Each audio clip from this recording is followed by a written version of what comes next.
Thank you. Well, good morning, everyone, and it's great to be here and see so many familiar faces. I know we started, unfortunately, I think the first session ran over, but we're still sticking to our allotted time. So, but if you need to disappear, I shan't be offended, I think. I was asked, when Don Taylor asked me if I would present again this year, gave me this brief about making the right technology decision. And I thought, well, actually, it's not a decision, it's a whole series of decisions. So I've taken a bit of license to extend that, if you like. And I hope this morning will at least give you one or two pointers which will avoid you having to press the old panic button. What is, first of all, learning technology? And of course, we're all grappling with it. And we could spend all day, all morning, just talking about selecting an LMS, perhaps, or e-learning content, or setting up virtual labs or something. And what I'm going to do is just talk about some generic principles, hopefully, and pointers and things, you know, to lay the foundations. And then we'll talk about, you'll hear about, you know, open source shortly. Welcome. Come in. There's seats at the front. That's all right. Penalty for being late is you have to sit at the front. I think one thing is critical, though, that technology is there and is constantly abused. And there's a bit of a risk, this one. And I was here at 10 to 8 this morning to make sure the technology worked. And I do have an apology because there's a great big light over the screen. And the poor technician went off to try and find a ladder, and there's no ladder, and he couldn't take the bulbs out. And then I was thinking of all the health and safety implications of doing this. So hopefully you can see this, because it's actually in a nightclub. And it's a little bit dark, so apologies for that. But hopefully you'll get more than the gist of this. There's some things I hate about PowerPoint, and I figure it's kind of my duty to point them out. So here we go. Here's common PowerPoint mistakes. Number one, people tend to put every word they are going to say on their PowerPoint slides.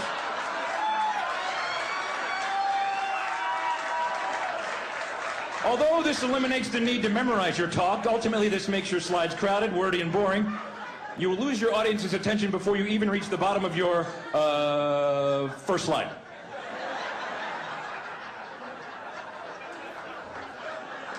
Please don't do that anymore, please.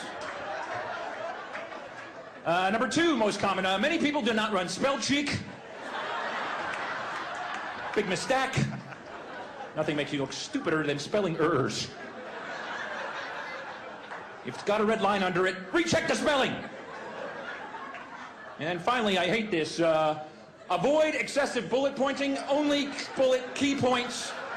Too many bullet points, and your key messages will not stand out. In fact, the term bullet point comes from people firing guns at annoying presenters.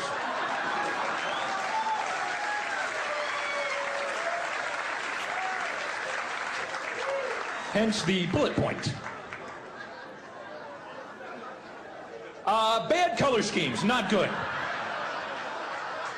Clashing background and font colors can lead to distraction, confusion, headache, nausea, vomiting, and loss of bladder control. I can't stay on that one too long. Here's something I've noticed. The number of PowerPoint slides you have in your talk, the less useful your talk actually is. Unfortunately, my presentation is right there. I've also noticed this. People love to pack data into their presentations. They shove more and more data thinking it's better, but it's not. The more data you have, the harder it is to read your slide, and the effectiveness plummets. Now you can improve the effectiveness by adding some shading and some 3D effects, and then some second order and third order effects, and then, I know, let's add some labels. That'll help a lot. And that's pretty much every marketing slide I've ever seen right there. Yeah. Then some like VP of marketing standing there going, it's real clear in Q4. What the hell are you talking about? Now, I'm into in animation. People become animators in PowerPoint. You can have things flying all over the place, and that can be good. If you're a visual learner, that will improve the effectiveness of your performance. But if you're easily distracted, more animations, and people have no idea what you're talking about. They're just, wow, that is cool, wow.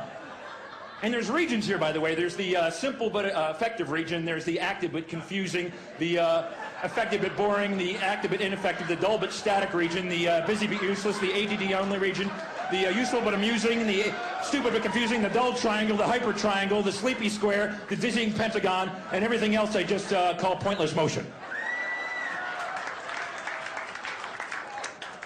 That slide right there took me an hour and a half to make, right there. PowerPoint can just suck the life out of you. It's amazing. I've also come up with this. It's a kind of a little science I've invented called font analysis. Basically, the font you choose says something about who you are as a person. There's a huge list of fonts, and you choose one, and that says something about you. So be careful the font you choose. For example, if you choose Courier New, it happens to be my favorite, you're probably organized and structured. If you choose Matisse, it means you're artistic. And if you choose Times New Roman, it means you're lazy, apathetic, and unimaginative, and you always use the default. Oh. Now, of course, what I've done is set myself a rather difficult task now, because you'll be judging the PowerPoint slides from that point onwards. But isn't it so true?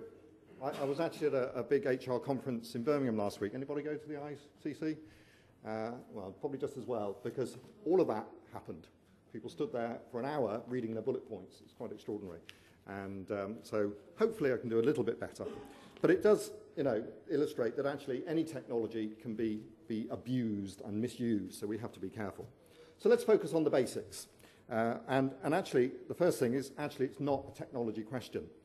What is the business or performance issue we're trying to resolve? This is what I call the before stage. Really we need to analyse what are we trying to address in terms of, is it a training performance issue, or is it a process issue, or whatever, is it a knowledge issue, and actually really trying to get underneath it. And then actually decide if learning is part of the solution. And actually, when you look at the business issues like that, very often you find learning isn't the solution. So it's very easy to jump and assume we have a training problem. Well, maybe we don't have a job problem. Maybe we have a process or a tools problem or something else. And it's really worth analysing that, because I've seen so many learning solutions installed and then only to discover actually they don't solve the problem in the first place. Why? Because they didn't do the analytics up front. And it is absolutely critical, and you see it time and time again. One of the companies I work with, one of their clients, it's a major oil company, a household name, and they spent an awful lot of money on a global learning management system, over £1 million, and they spent £1.5 million on a library of content. And it was a classic build it and they will come. And of course they did not come. And then the company was horrified to find they had about 5% take-up. They didn't actually think about what the business performance issues were first, and then develop the appropriate solutions. So it happens even today, as I say, that's where you get the scars. So if it is to be a learning solution, and then we can start thinking about, okay, well, what technologies might be appropriate, and how we can start selecting. And the challenge today, of course, is that our toolkit of technologies and systems and processes is very much larger than it used to be. You've got lots of tools and web tools and install tools and all sorts of technology, like Phil said, mobile technology, something I'm very keen on, obviously, having worked for Vodafone. There's all sorts of witty things you can do, but let's get the fundamentals sorted, and then the skill, I think, is selecting the most appropriate technology. And some other sort of key questions, and again, you still come across this. Let's say, in this case, perhaps more focused towards e-learning and that. Well, actually, can the people, your audience, the learners, actually get to the technology? And I know these sound so obvious and basic questions, but time and time again, even today, you find there are major stumbling blocks. My daughter works for a major facilities management company, and she's in HR and recruitment. And as a cost-saving measure, they're talking about taking away their personal email accounts and having generic departmental accounts. And you think, oh my God, it's going backwards. I mean, she's a Gen Y person. She said, they're taking away my tools of how I work and think and that sort of thing.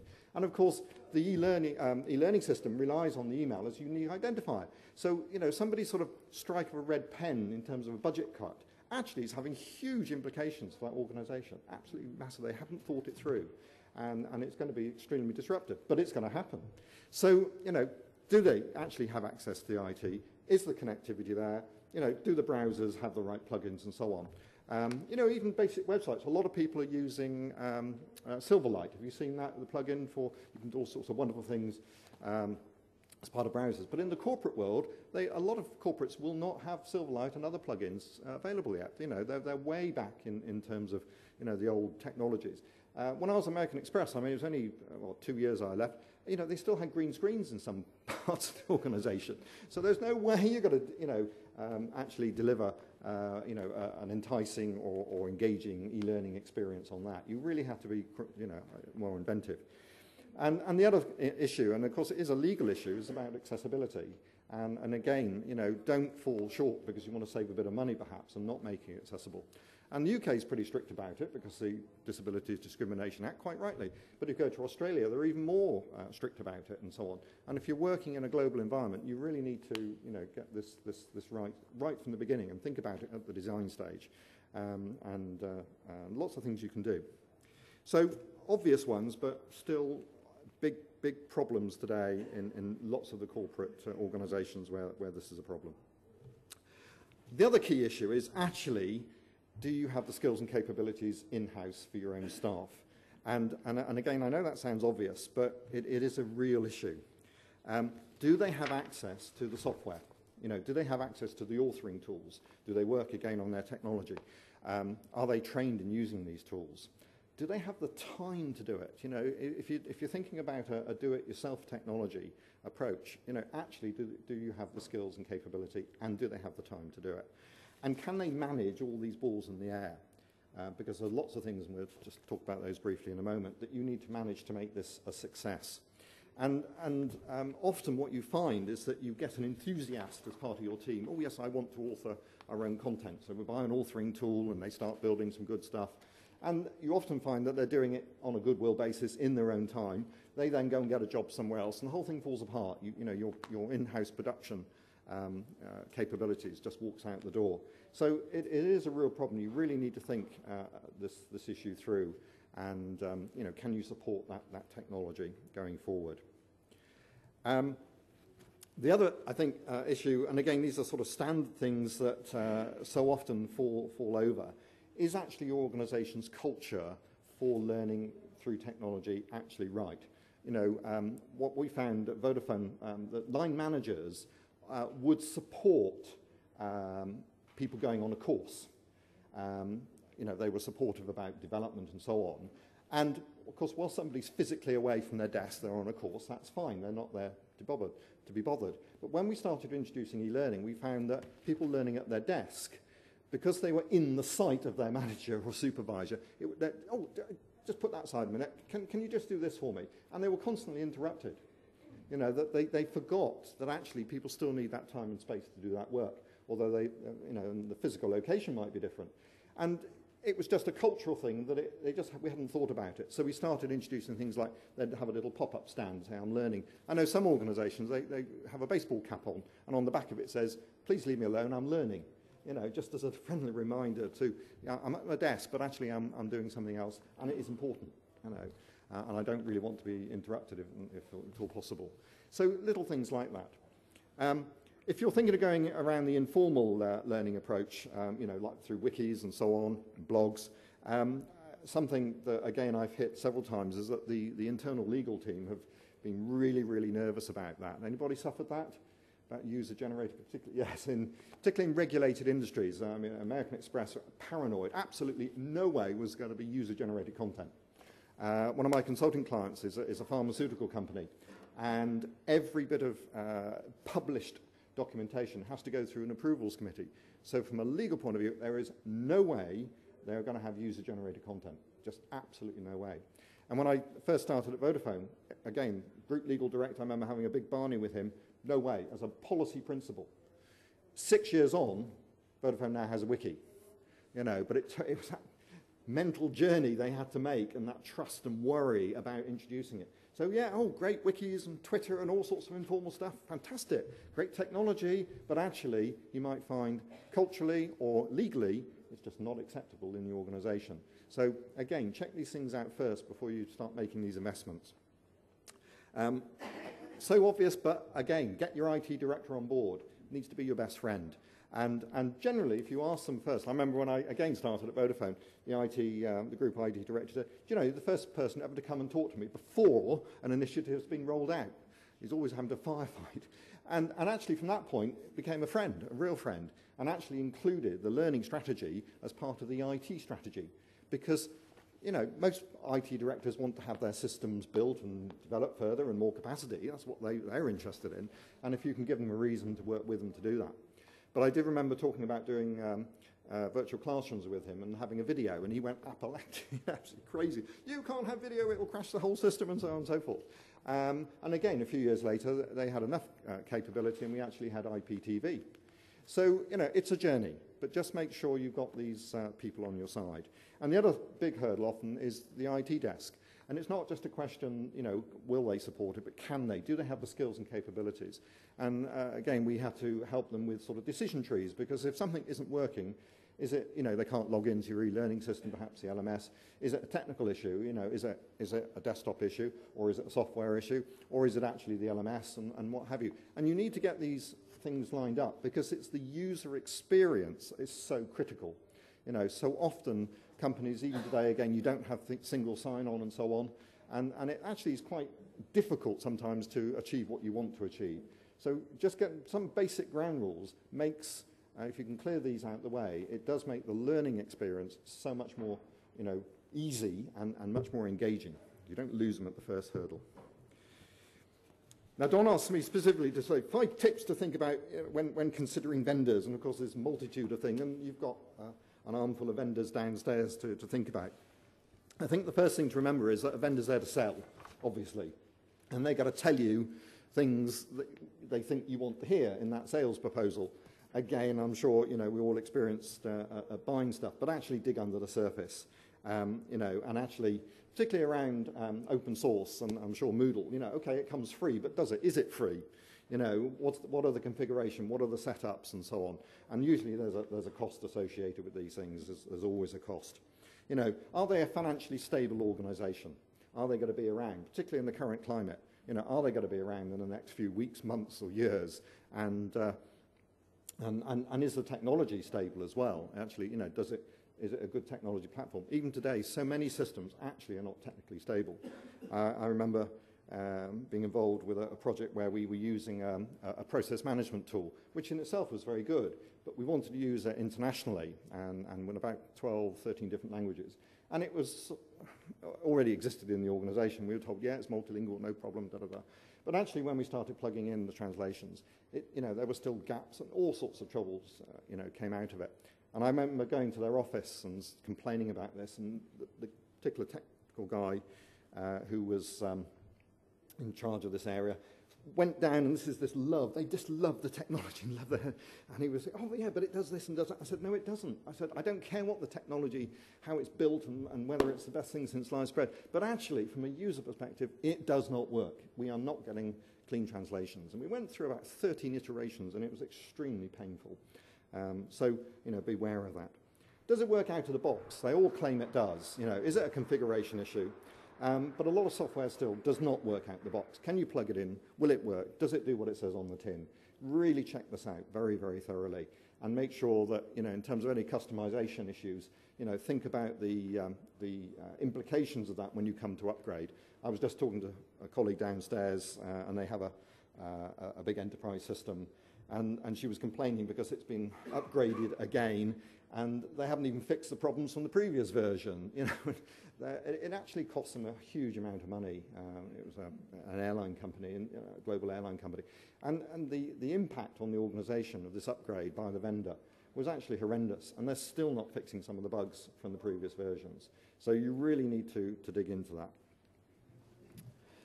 And then the other issue is around, a lot of people today, a lot of tools, authoring tools and so on, do it yourself. But, do we have the time and skills, as I said earlier? Will it actually be cheaper? And often you find that, okay, it may not be an upfront cost, but your staff time is a real cost and so on. Will it be a better solution? As I said, what happens when your techie leaves? And also, I think a great change, a lot I've seen that they've got tools and they've been trying to build a Rolls Royce out of it, which is great. We all aspire to that. But actually, maybe a Mini will do. And it's, is it good enough and so on? And you can spend hours and hours and hours polishing perhaps some e-learning content and your own authoring system. And actually, is it improving the learning experience? But having said that, do it yourself can be very worthwhile, particularly if you have a speed or some cost implications. And the other thing, of course, is you can build exactly what you want. But can you manage the project? Do you have the skills of instructional design? Do you have the creativity? Do you have, the technical competence to manage all this? All these things have to happen before you start thinking about going it alone.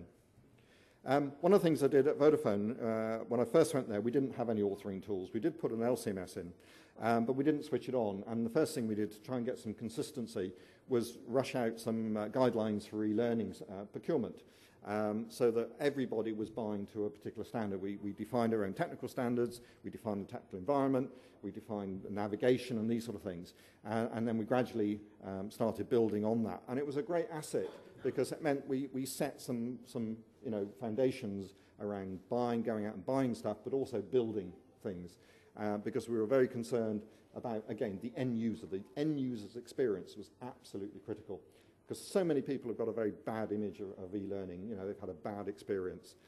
So we wanted to make sure right from the beginning we gave users a very good experience. So rushing out some standards was very important, and then we polished and refined them and so on. And we would send those out to vendors when we would do an RFP, for example. And this is an example of something that was built internally. We set up a rapid content development unit in Portugal, in Lisbon. Okay, sorry, it's in Portuguese. But it gives you an idea, we were able to do 3D graphics. And we did this because, well, even now, Vodafone, like most technology companies, are constantly turning out new products and service. And on average, we were turning out a new product or launching a new product or service on average every 10 days. And to go through a traditional procurement to get all the training material associated with that with outside vendors was difficult. We couldn't wait 3 months. We needed it next week. And the other big factor that drove an in-house approach here was that sounds awful, the marketing guys kept changing the proposition right up to almost the night before launch. So we had to keep changing. We needed a very, very rapid turnaround and a very rapid editing thing. And the only way we could do that effectively was to use an in-house team. But the other thing that we did do was to make sure before we actually gave access to the tools was that anyone who's going to use the tool, the authoring tools, was trained. We actually got our vendor over from the States. We went through a training session. We did not actually even switch on the functionality within the LMS environment until they had trained. And we could segment it so country by country would be switched on as they then had the competence. And again, we were always mindful of the end user experience. We did not want to end up producing what was a bad experience or a not engaging experience for the end user. I think the other thing is that what Don asked me to talk about was avoiding the big bang trap of trying to do everything at once. And I always think of it as a journey, hence this, and it isn't always a straight line journey either. You need attention to detail. Get these technologies right, make sure the IT is there, make sure the access is there, make sure the content standards are there. And the other thing is, make sure you do have the skills and capabilities to manage all of these issues. It's all very attractive. Oh, yes, I can buy a cheap authoring tool, or I can do it on PowerPoint, and I can make my own stuff, and we've got subject matter experts, and we know what we're doing. But actually, can you get it all together? And often you find that this is a journey. It's like those e-learning standards we produced. The first lot were pretty weak, but there was something. And then we refined them, and within a couple of years, we had some pretty robust standards. And it made a huge difference. It meant the LMS never fell over.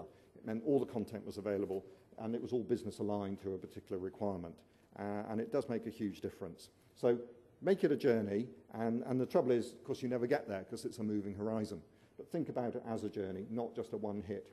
And the other thing that comes with that is try and think about investment over the long term. Getting money for investment for learning is tough. Getting that year after year after year is even harder, but it's absolutely critical. And again, linking it to the business needs is the way to start ensuring you can get return on investment. And the other thing, again, in terms of all of this, is that we used to use a little spider graph here, and we would identify all these things around the edge, what I call critical success factors. What's important? Are we aligned to the business? Are we working together? Is the culture right? Do we have the right e-content standards? Is our technology platform okay? And we would assess, and the number 5 where we'd want to be. So this may have been at the start of the journey. Okay? Yes, we had some competency standards, but they weren't that good. Our L&D skills around technology were some, but not that good. So again, it just helps you map where your journey is. And we'd review this annually, and hopefully, and we had a roadmap to actually take us from where we were to where we ideally wanted to be on all of the critical success factors. Because if you don't get one of them, if you leave one of these behind, then again the total end user experience is problematic. So you need to manage all of these things. And finally, it's incredible, and I've sort of alluded to it already in terms of working with other departments within your organisation. Do identify your key stakeholders. Obviously, your IT director is one, but it could be supply chain. I remember having huge arguments with Vodafone supply chain management because, sounds awful, sorry if you're in supply chain, but they treated it as if I was buying an LMS, like I was buying widgets, you know, or toilet rolls. Now, you know, I want a toilet roll to function, all right, and obviously, yeah, it has a certain standard, but I want the cheapest. I don't always want the cheapest LMS. I want one that does the job, really does the job, and with a company that's got some financial standing and a company that's going to work with me over a number of years and develop where we want to go. You know, so it's not just a price issue. So you need to work with these people to make sure you've got, you know, the right support working with you. The other thing is to look at your other business strategies, you know, particularly around IT strategy, or it could be marketing strategy and so on, and see if you can hook onto those.